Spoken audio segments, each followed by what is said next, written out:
மர்க்கா சொல்லு. பானிபூரி கடை அதிகரிச்சிருச்சு, பஜ்ஜி கடை காணோம். மர்க்கா சொல்லு. பானிபூரி கடை அதிகரிச்சிருச்சு, பஜ்ஜி கடை காணோம். இந்த மாதிரி யாராவது பஜ்ஜி கடைய காணோம்னு தேடிட்டு இருந்தாங்கன்னா, முதல்ல அவங்களுக்கு இந்த ரீல ஷேர் பண்ணி விட்டுருங்க. பொதுவாவே எல்லா இடங்களும் தன்னுடைய தனித்துவமான அடையாளங்களால தான் பிரபலமாகுது. அப்படி பிரபலமான ஒரு கடை தான் இந்த மயிலாப்பூர் கபாலீஸ்வரர் கோயிலுக்கு பக்கத்துல இருக்கிற ஜன்னல் கடை. மத்த கடைங்க மாரி நார்மலா ஒரு வாசல் கதவே இந்த கடைக்கு இல்ல. எது வாங்குனாலும் எவ்வளோ கூட்டம் வந்தாலும் இந்த ஜன்னல் வழியா தான் குடுத்து வாங்கிக்கணும். நாங்க ஃபர்ஸ்ட்டு ஒரு பிளேட் போண்டா சொல்லி சாப்பிட்டு பார்த்தோம். போண்டா வந்து உளுந்துல செஞ்சிருந்தாங்க.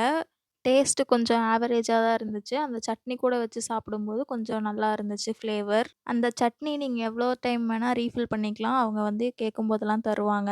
நெக்ஸ்ட்டு ஒரு பிளேட் பஜ்ஜி வாங்கியிருந்தோம். போண்டா சாப்பிடும்போது தான் பஜ்ஜி சுட சுட போட்டிருந்தாங்க. கையில வாங்கி வைக்கும்போதே அவ்வளோ சூடா இருந்துச்சு.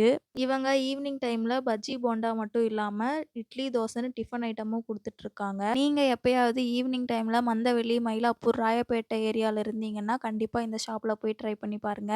லொகேஷன் டீட்டெயில்ஸ் மென்ஷன் பண்றேன். ஈவினிங் 6 டூ 7க்குள்ள போனீங்கன்னா, உங்களுக்கு எல்லாமே கிடைக்கும். இதே மாதிரி இன்னும் நெறைய ஃபுட் அப்டேட்ஸ் பத்தி தெரிஞ்சுக்கணும்னா, எங்க பேஜ ஃபாலோ பண்ணிக்கோங்க.